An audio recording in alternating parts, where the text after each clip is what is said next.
Welcome to May 17. Today we will be reading from Numbers 20, Psalms 137, 2 Kings 11, and John 6, verses 1 through 21. Our word for today comes from John 6, verses 5 and 6. This is the English Standard Version. Lifting up his eyes then, and seeing that a large crowd was coming toward him, Jesus said to Philip, "Where are we to buy bread so that these people may eat?" He said this to test him, for he himself knew what he would do. This is when Jesus goes on to miraculously feed 5,000 men plus women and children. And if you remember the story, he broke some bread and he broke some fish, and there ended up being baskets full of leftovers. He provided more than enough, which is awesome. It's a wonderful message about the God that we serve. And we see actually even in the Old Testament examples that he is continually a God of provision, Yahweh Yireh, and he is also a God of more than enough, the God of leftovers. He's awesome. Thank you, Jesus. But what I want us to look at today is that before Jesus does anything, he asks his disciples a question in order to test them. Jesus already knows what he's going to do to meet the needs of all of his followers. But he gives the disciples an opportunity to chime in. None of them point to Jesus' miraculous power. They all rely on practical, normal solutions which are insufficient. As I was looking at this and as I was meditating on it, I began to wonder how many times Jesus has tested me and I wasn't even aware of it. He asks me a question or he sparks a curiosity within me. Every once in a while, we'll be spending time in prayer, and you'll have this question come to mind, and that's often Holy Spirit giving you a Jesus question.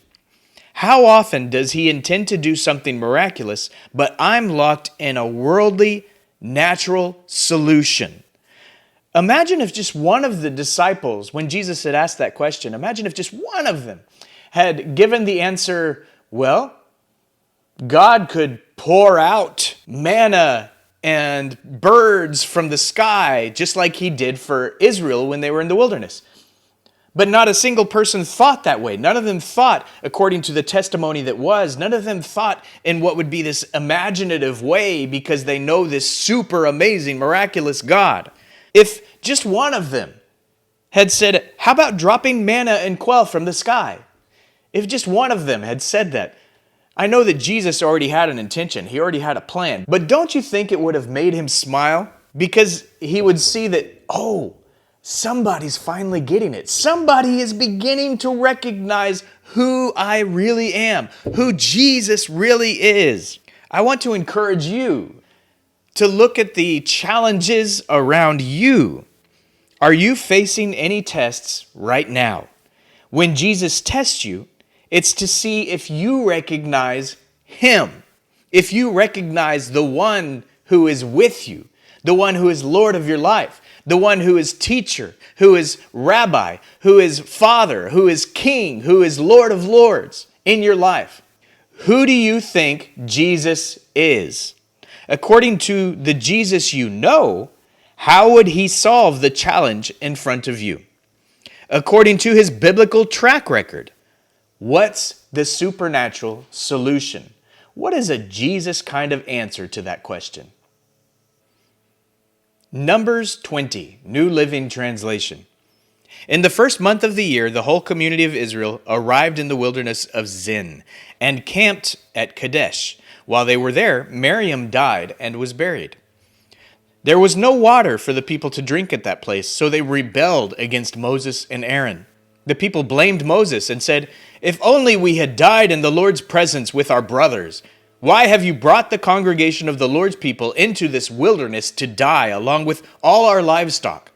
Why did you make us leave Egypt and bring us here to this terrible place? This land has no grain, no figs, no grapes, no pomegranates, and no water to drink." Moses and Aaron turned away from the people and went to the entrance of the tabernacle, where they fell face down on the ground. Then the glorious presence of the Lord appeared to them, and the Lord said to Moses, "You and Aaron must take the staff and assemble the entire community. As the people watch, speak to the rock over there, and it will pour out its water. You will provide enough water for You will provide enough water from the rock to satisfy the whole community and their livestock." So Moses did as he was told. He took the staff from the place where it was kept before the Lord. Then he and Aaron summoned the people to come and gather at the rock.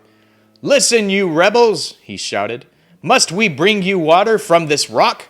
Then Moses raised his hand and struck the rock twice with the staff, and water gushed out. So the entire community and their livestock drank their fill.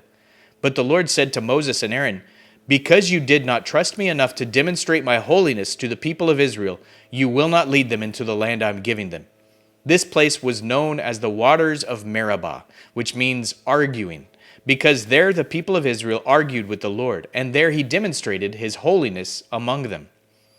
While Moses was at Kadesh, he sent ambassadors to the king of Edom with this message.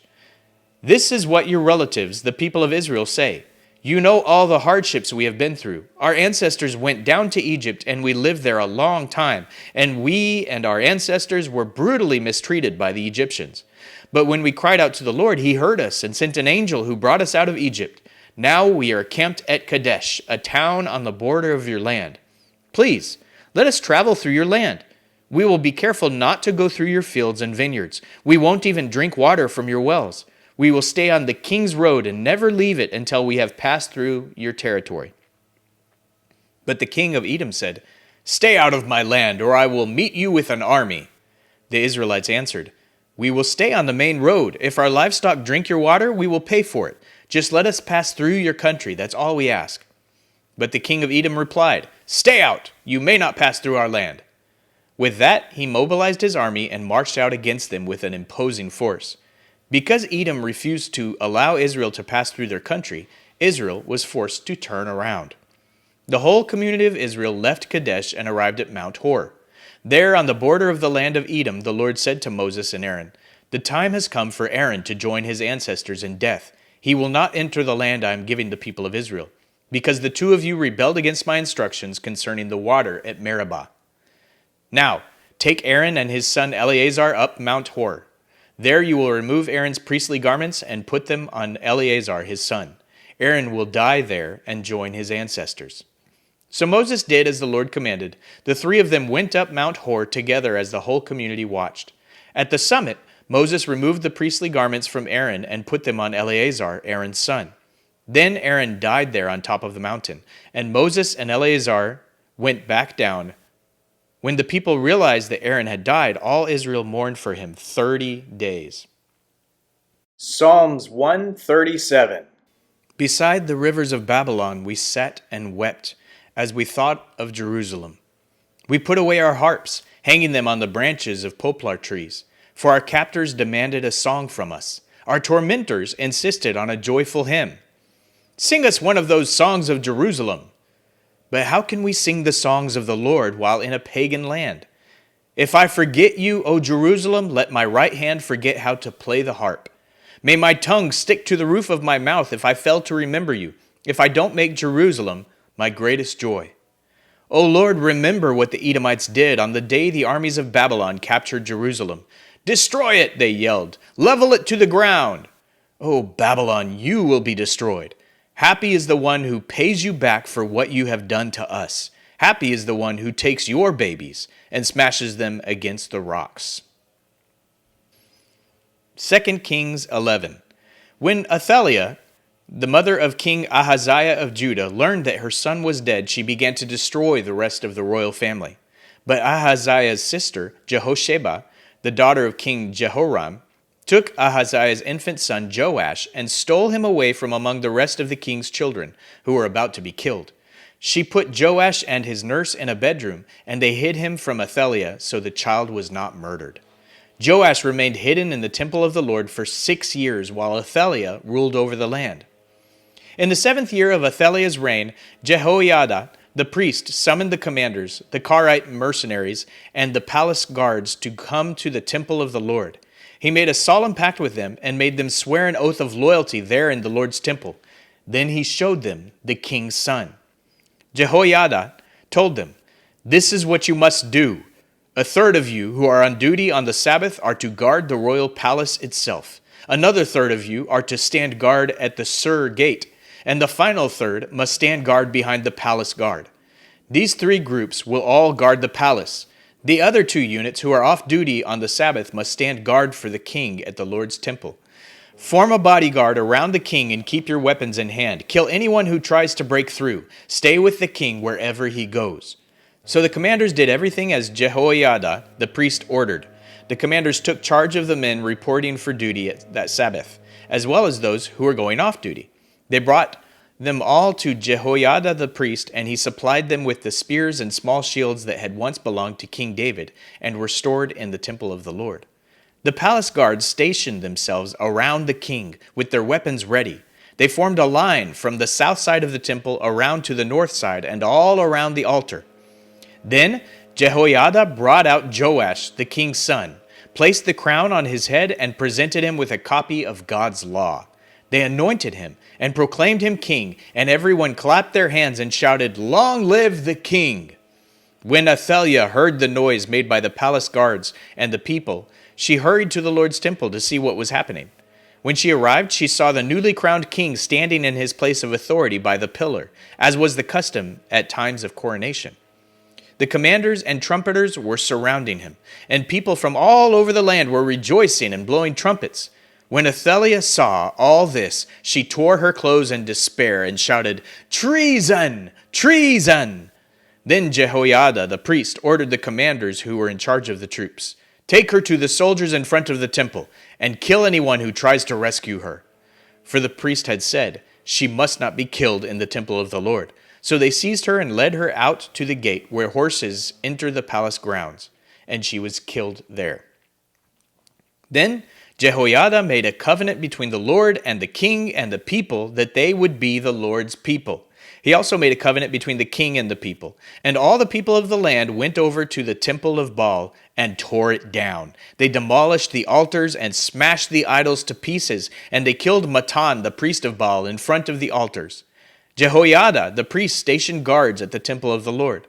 Then the commanders, the Karite mercenaries, the palace guards, and all the people of the land escorted the king from the temple of the Lord. They went through the gate of the guards and into the palace, and the king took his seat on the royal throne.